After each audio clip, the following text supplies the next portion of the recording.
I've been kind of a nerd about researching AI in recent months and years. The process is the best part. There's a famous quote that says, enjoy being in the process of becoming. But deepfake AI makes it difficult. The wrong people get a hold of it again, and it can be used for very nefarious purposes. It's a very instant gratification way of doing things in a generation that's already based around instant gratification.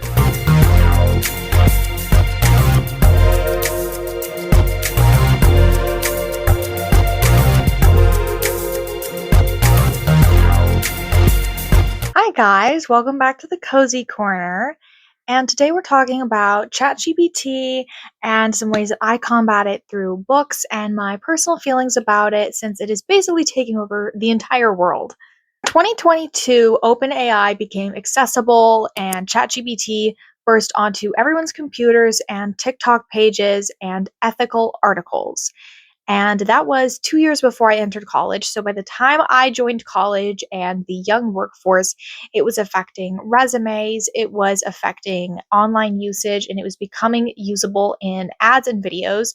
And over the last 2 years, it's only gotten more prevalent in society. And I have made a few radical changes in my own life to talk about AI and how I feel about ChatGPT. And it is one of the things that I feel qualified to speak about, since it is ingrained in my textbooks and media usage and my reading choices as well. Book recommendations for what you can do to challenge your TikTok ChatGPT brain rot. And it is also, I think, a very important conversation about ChatGPT and AI usage, because I've heard a lot of you guys talking about it, and I've talked about it a lot, and I've watched a lot of videos and done a lot of research into it. So let's get started. One of the main problems that I have with AI and ChatGPT is that it drastically reduces human creativity. In general, a lot of AI videos are very easy to make, a lot of AI images as well, and it cuts back on what humans can do. And I know that a lot of this seems basic, but 30, 40 years ago, AI would have been perceived as very strange. And a lot of emphasis was put on what humans can make. So in the 80s, life was very flavorful and creative.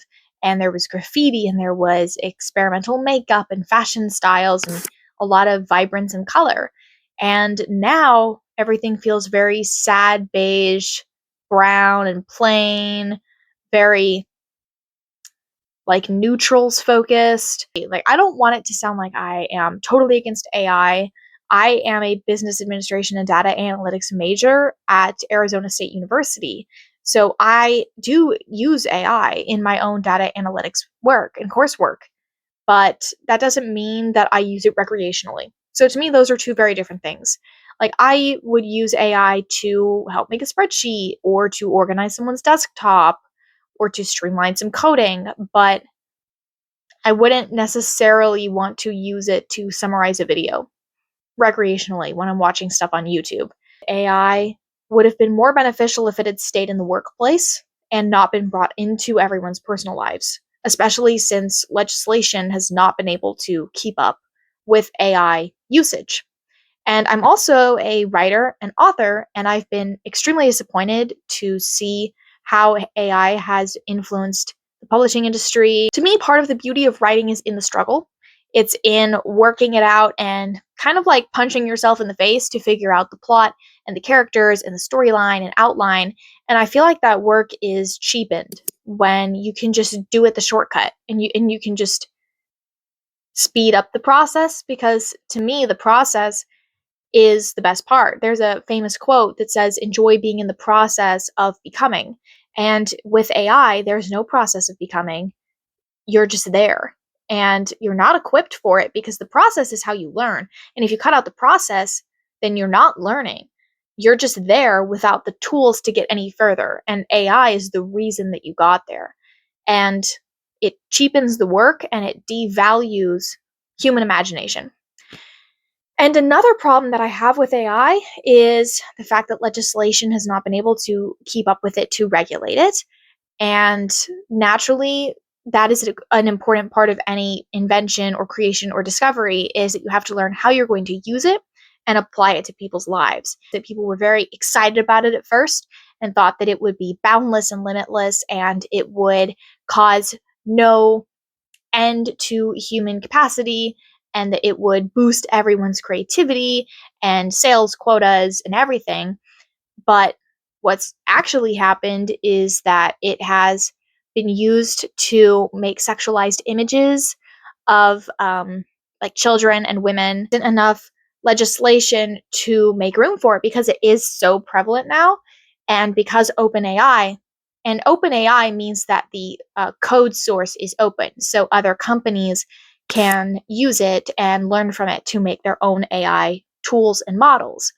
As you couldn't tell, I've been kind of a nerd about researching AI in recent months and years. And OpenAI has educated a lot of different people and countries about how they can code better, which definitely has its benefits for the workforce. But when the wrong people get a hold of it, it can be used for evil as well. A lot of people say if you're online, there are certain repercussions that come with that. And there are certain things that will just inevitably happen if you post pictures online, that even if you are online and even if you do post a vacation picture, that doesn't give someone else the innate right to basically nudify you in the pictures, invade your privacy, and cause perversion. And this is common in middle schools now and high schools, and it is a common form of bullying, unfortunately, without the proper tools to back it up, even though in many cases it is illegal because it is the same as corn, basically, child corn. Another problem that I have with AI is that it has dramatically reduced media literacy and independent work. I've noticed a lot of people making parody videos lately about how AI, everyone uses it to ask basic questions like, what should I have for breakfast? Or what should I respond to this text by saying? Does this person like me or not? Or does this guy have a crush on me? And it's become so common that Gen Z is using ChatGPT as basically their therapist. And my personal relationship to ChatGPT is non existent because for some reason it won't download on my computer. It never has been able to. I was supposed to for a college assignment like a year ago, and it just wouldn't load. It wouldn't download. So I had to use Microsoft Copilot for what little work I could get it to do. And then I quickly became aware of the ethical concerns around AI and AI data centers as well. And it's just my personal opinion, and it's just my personal resolve that I don't really want to support generative AI in many creative cases. And I feel like it diminishes the process of human creativity. So the only thing that I use it for is to help edit my YouTube video descriptions to make them more SEO friendly and more visible, and the keywords and everything like that.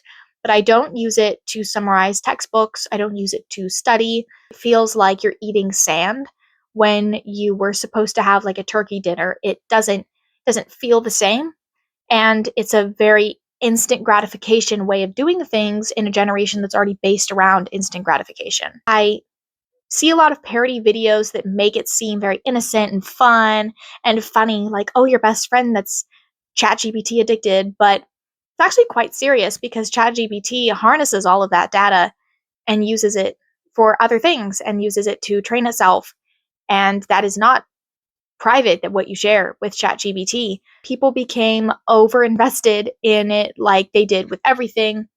When it first comes out, everything is a shiny new toy, and then people start to understand the risks and the dangers involved. And OpenAI and AI in general has just become one of many things. And it has environmental risks as well. Personally, don't really think that generative AI has a lot of uses recreationally. So that was a very serious conversation. Thank you for sticking around.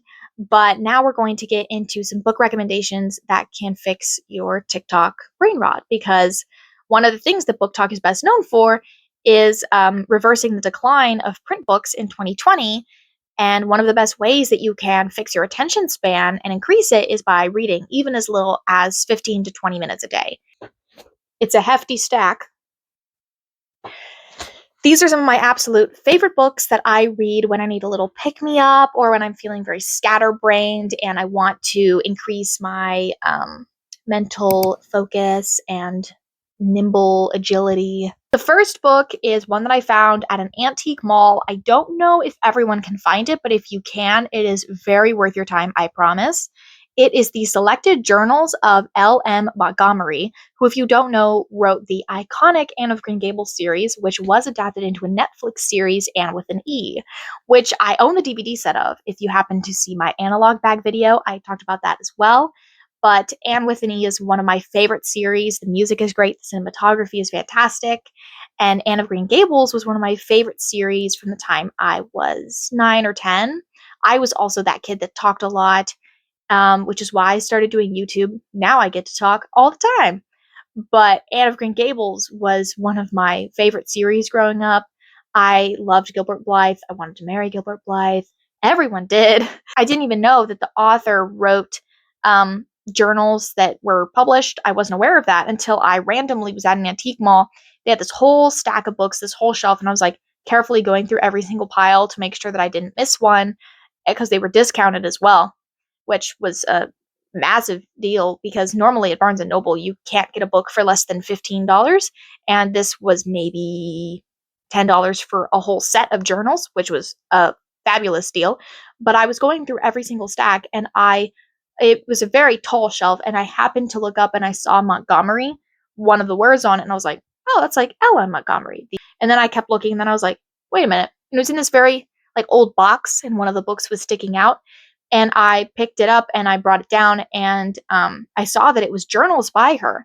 And one of the things that the fans of Anne of Green Gables will know, like the diehard fans that did the research, she was no longer alive after a certain point by her own doing. According to rumors, though, there is another side of the conversation where people think that she died of a heart attack and that things were framed a certain way. One who was depressed in the 1900s, typically people just said, oh, they, you know, ended their situation. No further investigation was really done into it sometimes. So I really wanted to get into her headspace and get to know her a little bit better through her journals. And journals are a very interesting way to read if you've tried to read like regular fiction books and you tend to zone out. Journals can feel like you're reading, your best friend's text messages instead. So it can have a lot of benefits. And there are 3. So this is one. She was a teenager and young adult. So you get to read about her little school traumas and the guys that she likes at school and her friendships and her family, which is very interesting. And I will read you a little snippet from it. That this book has a very fascinating inscription from it. I never found out who gave these books away. But I remember I opened it up when I got home and I saw that there was an inscription on the inside jacket cover that I thought was fascinating, and it's sort of like a mystery. I remember right after we checked in at the Tower Thistle, when I said I would pay you back, you laughed. There is a saying about those who laugh last. And this guy signed it in 1993 in Oxford, England. And I think this was gifted to a woman, but I'm not entirely sure. There's an inscription on the other 2 books as well. And I've tried to figure out who gave this away. It was a little personal mission of mine for a while, but I think that it will just have to remain a mystery. The first entry, on September 21st, 1889, at Cavendish, Prince Edward Island. I have kept one of a kind for years, ever since I was a tot of 9, but I burned it today. It was so silly I was ashamed of it, and it was also very dull. I wrote in it religiously every day and told what kind of weather it was. Most of the time I hadn't much else to tell, but I would have thought of it a crime not to write in it daily. To be sure, there isn't much to write about today. There wasn't any school, so I amused myself repotting all my geraniums. Dear things, how I love them. The mother of them all is a matronly old geranium called Bonnie. I got Bonnie ages ago. Maggie Abbott, a girl who lives there up in Malpeque, had a little geranium slip in a can, and when I came home, she gave it to me. I called it Bonnie. I believe that old geranium has a soul. You can tell from the beginning of the journal that she's very sensitive and introspective, and she loves plants and nature. And one of the things that is a theme throughout all of her journals is that she's very in touch with nature, and she loves trees and plants, which I really resonate with because anytime Anytime that I've been sad or down on my luck or having a bad day, I will look up at the very tops of trees where your bottom vision cuts out like what's immediately in front of you. And when you do that, what I found interesting is that you can pretend it's basically 200 years ago, because that's exactly the same thing that people saw was the upper half of trees and sky. And that's what's existed since the beginning of trees' existence and people having eyeballs. There's a big connection to nature and reconnecting with nature, which is very important in this day and age of TikTok and AI. The next book actually has a reference to AI in it, which is the iconic film that's coming out this November. But the book is Sunrise on the Reaping by Suzanne Collins. And if you haven't read it, this is part of an ongoing series called The Hunger Games. You may have heard of it. Jennifer Lawrence stars in it. If you don't know who she is, then I cannot help you. But this is one of the prequels of the book. Not prequel exactly, but it's before the original books take place. And it centers Hamish Abernathy, who is Katniss's mentor in the original Hunger Games series. So this is when he's a teenager, and he gets drafted into the Hunger Games. So the major themes is that you might not see the benefits of your actions right away, but that doesn't mean that they don't matter. Because what Hamish really wants to do is take down the establishment of the Hunger Games and return to what Panem was like before. And someone very important in the book series tells him that you have done something very important and it will have an effect later on, but you might not notice it. But that doesn't mean that you can just give up and not do anything. And I think that's very important when we think about the fact that any important change in society has taken a long time to do, and it has taken generations of effort in many cases. It takes many generations to make a change in a lot of cases. And Sunrise on the Reaping talks about that in a way of encouragement, where it says, your children might be the ones to continue the effort, but it doesn't mean that you should give up just because it won't be instant. And it is difficult to resist AI when it is everywhere and you feel like it should be part of your daily life and everyone else is using it all the time and everyone else is using it to write their emails and their text messages. But the effects will be long lasting as long as you're persistent and you believe in the cause of human creativity and human brains, unsponsored by AI. Next one focuses on media literacy and critical thinking skills, which is, I found this also at an antique store and like vintage bookstore. This is a common theme of me trying to shop places other than Barnes and Noble. But it is called Outrage by Vincent Bugliosi. He was also the author of Helter Skelter, which was about the Charles Manson cult murder crime trial situation. Here is the account of the O.J. Simpson case that no one dared to write, that no one else could write. In the #1 New York Times bestseller Outrage, Vincent Bugliosi, the famed prosecutor of Charles Manson and best-selling author of Helter Skelter, goes to the heart of the trial that divided the country and made a mockery of justice. He lays out the mountain of evidence, rebuts the defense, and offers a thrilling summation, condemns the monumental blunders of the judge, the dream team, and the media, and exposes for the first time anywhere the shocking incompetence of the prosecution. One of the things that I love most recently is true crime. I've been watching it for a long time now, but it feels like I'm still relatively new to the space. But I love watching Call Me Chris's true crime videos, and there's a lady, I think her name is Stephanie Sue. She does great videos as well, where she interviews people that have more recent cases involved.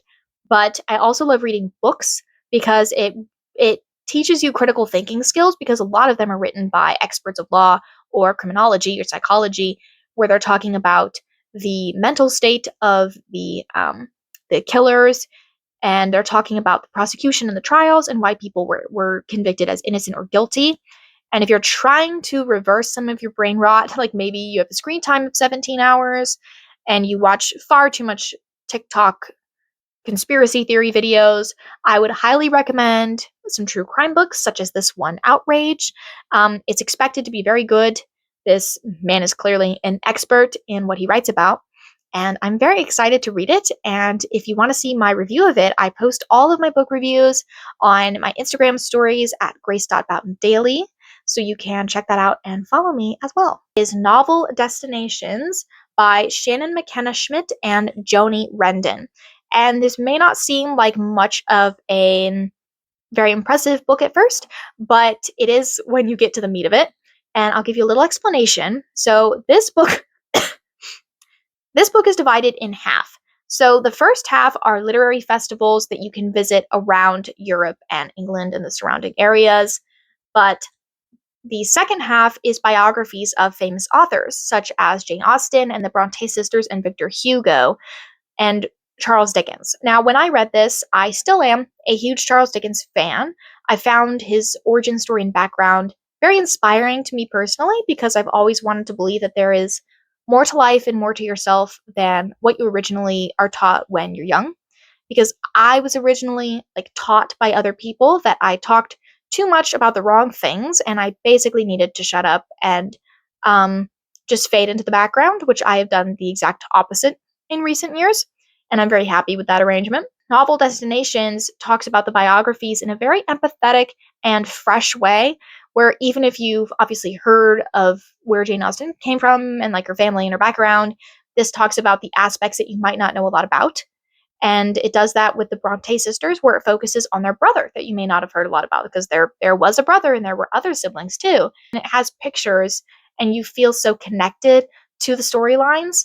And it's a goal of mine to go on a literary trip of England and Britain and the areas and the British Isles, where I can visit these iconic moors and restaurants and inns where these writers and authors lived out their days. And it's very exciting to me to have this book because it is not commonly known, but I recommend it if you are planning to travel more and get more involved in the origins of authors. This is one of my highest recommendations that I can give.